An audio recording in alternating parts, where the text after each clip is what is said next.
I join my colleague, Senator Reid of Rhode Island, and I thank Senators Enzi and Durbin for their hard work on S743. Madam President, I rise to speak in favor of the Marketplace Fairness Act. This legislation will put businesses in Hawaii on an even playing field with their out-of-state competitors. It does this by giving the states, not the federal government, the states the authority to require out-of-state merchants to collect the same taxes that local merchants have to collect when they sell goods to customers in Hawaii. This is only fair. And I want to be clear about what this bill does and what it does not do, because there is some confusion about what this bill does and doesn't do. For example, this bill does not impose a new federal sales tax. This bill does not require the states to do anything. In fact, if this bill becomes law, nothing would change unless a state passes its own legislation. What this bill does do is to give states that choice.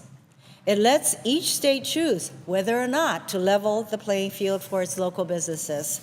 In addition, this legislation provides a framework that ensures that states can exercise this authority in a way that ensures fairness for businesses of all sizes. For example, it requires any state that chooses to exercise this new authority to streamline its sales and use taxes and to provide free software to calculate these taxes to out-of-state sellers.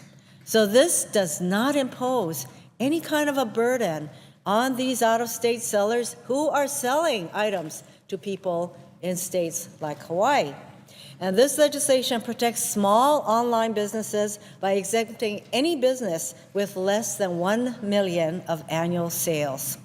The growth of the internet has been one of the most significant drivers of innovation in our country's history. More and more Americans rely on the internet to run their small businesses, access educational and health resources, keep in touch with loved ones, and for entertainment.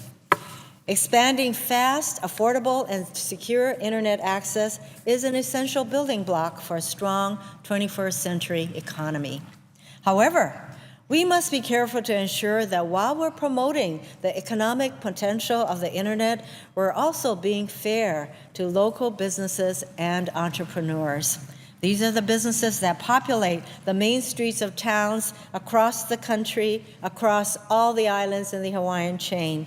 These are hardware stores, clothing stores, gift shops, and many, many others, many of which are small businesses. And these are businesses that create jobs, pay taxes, and provide needed goods and services in our communities. In fact, in Hawaii, retail businesses employ nearly 25% of the workforce, about 128,000 people. In 2012, these businesses in Hawaii generated $30 billion in sales, as well as $1.2 billion in tax revenue. Many of these entrepreneurs don't just want to contribute economically.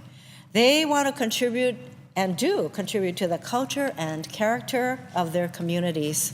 For example, my office received a call from the owner of Kona Stories, a small bookstore in Kailua-Kona, Hawaii. Kona Stories opened in 2006 and sells over 10,000 titles of all kinds. But Kona Stories doesn't just sell books. It also hosts book clubs, supports local authors and artists, and it also helps promote other local businesses. The programs and meetings that Kona Stories hosts focus on promoting the local culture and character of the community.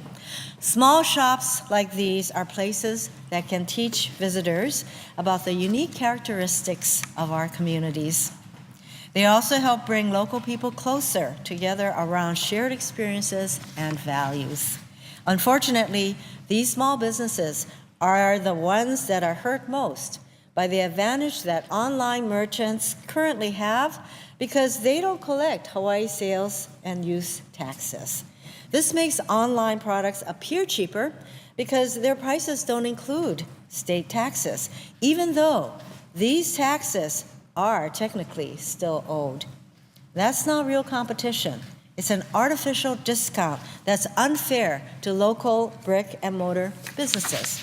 And it puts businesses in Hawaii like Kona Stories at a disadvantage. As a small business, they have a hard enough time competing with the online giants that can offer lower prices, even if they were collecting state taxes. In addition to allowing states to level the playing field for their local businesses, this bill would also provide a boost for state and local governments by letting them collect the taxes that are already owed. According to a 2012 Hawaii Tax Review Commission report, fixing this situation and giving states like Hawaii that option to enact necessary legislation, this would mean nearly $160 million in additional revenue for the state of Hawaii in 2013. I want to be clear, that money does not come from new taxes. It comes from taxes that are already owed, that are just not paid. That's money that should be going to keep teachers in the classrooms, firefighters and cops on the beat, and fixing our roads and bridges so that we all benefit. Overall, the Marketplace Fairness Act is a good bill whose time has come. It balances the need to preserve a vibrant and innovative online marketplace with the need to ensure fairness for local businesses. It also ensures that everyone is meeting their responsibilities with regard to paying state and local taxes. That is why this legislation has such a broad range of support from business, government, labor organizations, big and small, from all across the country. In fact, my home state of Hawaii has been working to try and address this issue on the state level for years. They need this federal legislation. Passage of this bill will finally give Hawaii the ability to address this disparity and put our businesses on an even playing field. That will be especially important to the 2,000 local businesses that make up the retail merchants of Hawaii. Mr. President, Madam President, I ask that a list of Hawaii and national supporters be included in the record for this bill. Without objection.